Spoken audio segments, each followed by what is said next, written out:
All right, calculus, welcome to your review video for your exam number 1. Your exam is this Friday, the 28th. Folks, if f of x is x squared minus 5x plus 9, evaluate the difference quotient for f of a plus h minus f of a over h. All right, there is f of a plus h, plug that in. F of a is that, so I'm going to subtract those two quantities. Make sure to put f of a in parentheses. Notice how the a squared, it's the negative 5a's and the 9's will cancel out. Then you can divide what's left by h. You get 2a minus 5. Same type of question here on number 2. F of x is 3x squared minus 8x. So in that second part, that's literally what you're writing. And then the whole f of x plus h, I wrote down here. Again, pause it when you need to. All right, it comes out to be those 5 terms, but luckily 2 of them will cancel out nicely, the 3x squareds and the negative 8x's. Everything's divisible by an h there. That's what you're left with. All right, I did clean up a boo-boo on my end on number 3b. Here's 3a, find the domain. It can be anything. X can be anything but 1/2. Can't have a denominator of 0. Now for b, you can have the square root of 0, but we can't have a square root of a negative. So, like anything that is more than 8 or less than negative 8 will give you a square root of a negative. So that's why the domain is negative 8 to positive 8, including both numbers. C is very much similar. Set that square root equal to 0, plus or minus 2, anything between negative 2 and positive 2. 3D, you cannot have the natural log of 0, that's undefined. So when you set that equal to 0, it's got to be bigger than negative 7. So anything bigger than negative 7 to infinity.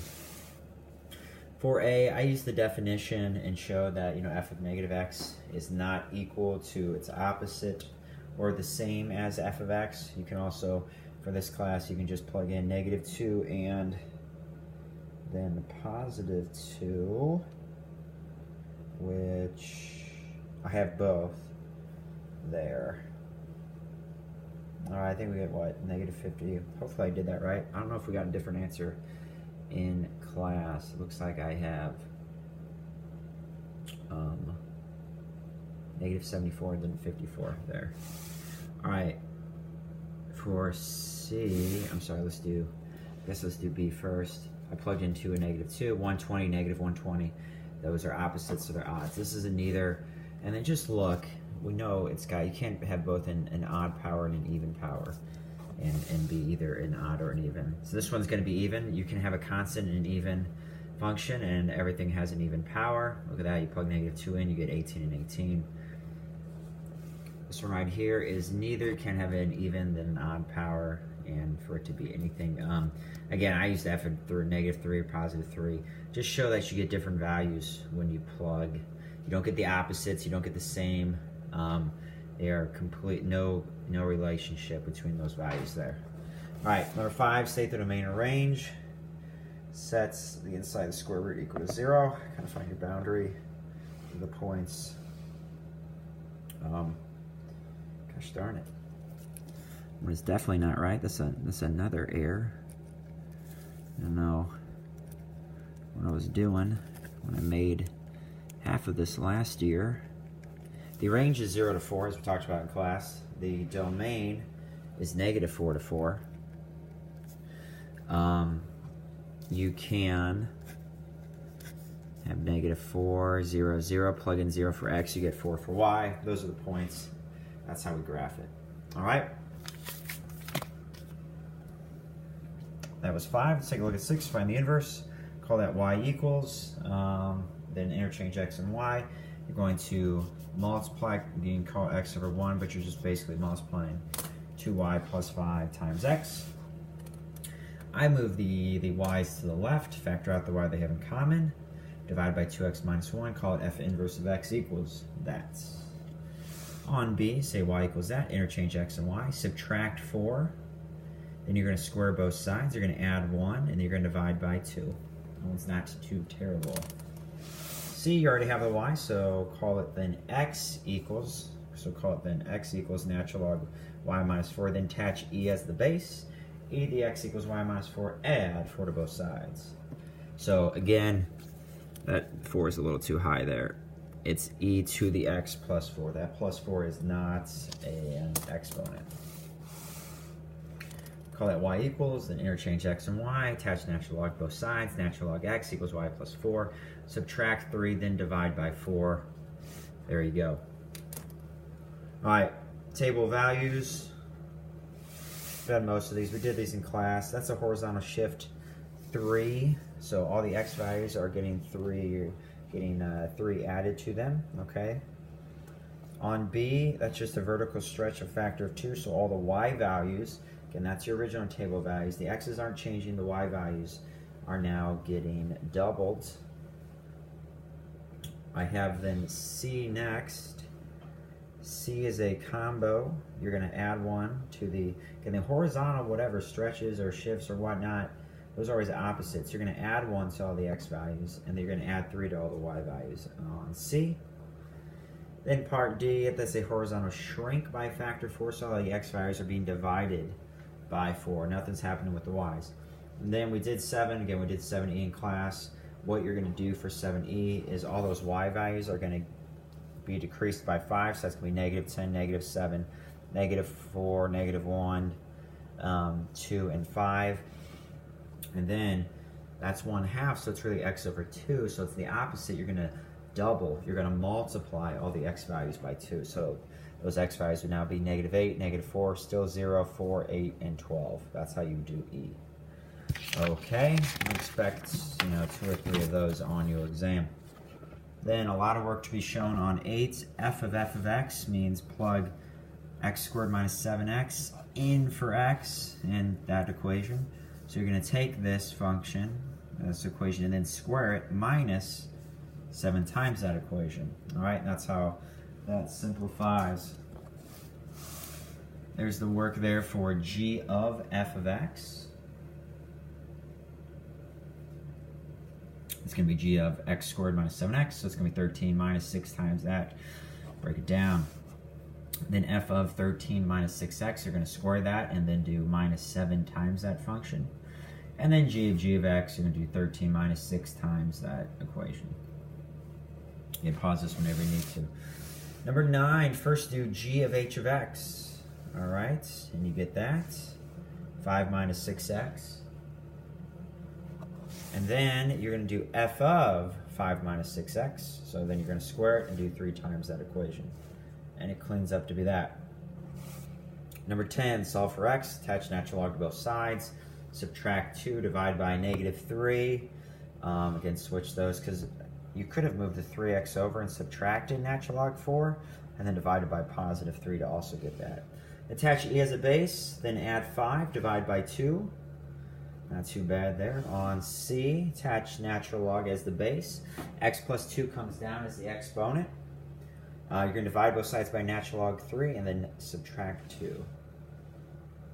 Part D, you're going to add 3 to both sides. Then divide by 4. So then you get this. Natural log of x squared minus 1 equals 2. Attach e as the base. Add 1, then take the square root. It can be plus or minus. Now I know you can't have natural log of a negative, but that negative you're going to square it, so this will turn out to be positive. Probably close to 3 when you take the square root of it. Minus 1 will still give you positive. Okay, so both those actually work. Using the log properties, that number on the outside was originally an exponent. Obviously, you guys can clearly see natural log 8 minus natural log 8. That would cancel. They're the same thing. You're just left with natural log 4. You could use a property. Addition means multiplication. So natural log 4 plus natural log 8 is technically natural log 32. And then subtraction means division. So that's natural log of 32 divided by 8, which is natural log 4. Next one here is the same type of thing. Then you just have straight multiplication. 2 natural log 4 is natural log of 4 to the second, which is natural log 16. Then you just multiply 3, 16, and 5.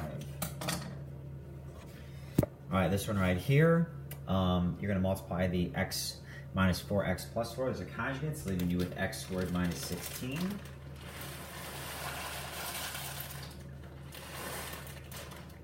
And then that 3 is an exponent. subtraction means that you have division there. So it's log of x squared minus 16 over x to the third. All right, find the exact value. 4 to what power gives you 256? That would be 4. If 2 to the 5th is 32, then 2 to the negative 5th is 1 over 32. Write that as natural log e to the negative 4th. So then that's just going to be negative 4. The square root of 8 is 8 to the 1/2 power, so x is 1/2. Again, you're going to do 6 divided by 15, which is 0.4, then plus log base 2 of 20. Addition with the same base means you're going to multiply. Now, 0.4 times 20 is 8. Log base 2 of 8 is 3. It is a nice value there. Simplify fully. A lot of you guys are just flipping those. That's good. Both are base 2. 4 is 2 to the 2nd. 32 is 2 to the 5th. Power to power, you multiply. 2 to the 6th over 2 to the, I didn't finish this one, over 2 to the 10th is 1 over 2 to the 4th, which is 1 over 16. All right, 1 over 16 is your answer. Here you would take the 4th root of 16, which is 2, and then you would raise 2 to the numerator, raise it to the 7th, that's 128. I'm gonna try to make this video under 15 minutes here, so we're gonna hurry up here. Do 3x squared, everything in the 4th power, and then multiply by x to the 7th. That's a pretty easy question.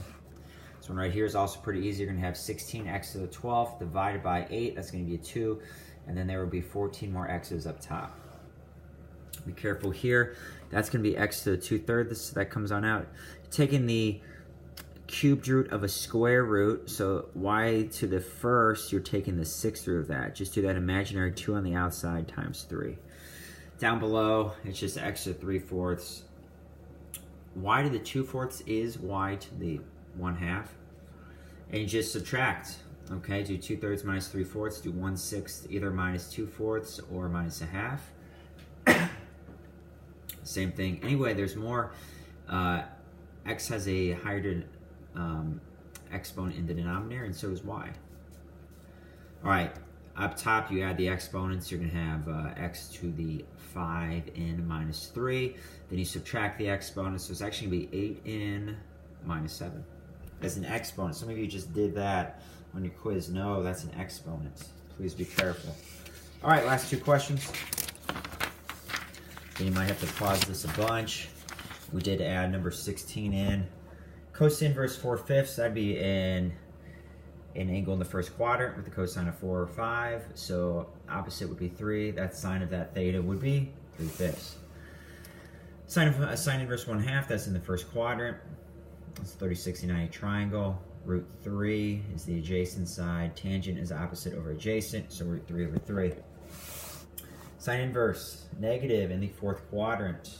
Again, type that in your calculator, you get a negative angle. Add 360 to it, you get an angle between 270 and 360. That's why it's in the 4th quadrant. The adjacent side is 12, so the cosine is 12 over 13. Cosine inverse 2/3, we're talking about the first quadrant. Opposite side would be root 5. If tangent is opposite over adjacent, cotangent is adjacent over opposite. 2 over root 5, which is 2 root 5 over 5. A is true. Just make B any bigger number. That's all. Those are all true statements. B is false. The quotient rule, which this is trying to use, just says that natural log of x over A is natural log x minus natural log A.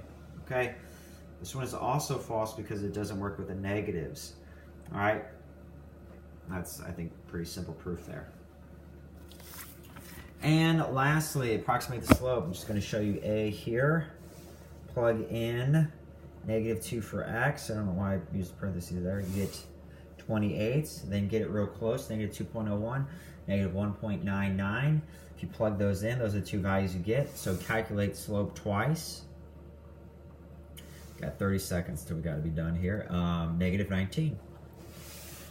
All right, on here, plug in 2, you get square root of 25, which is 5. Plug in 2.01, 1.99.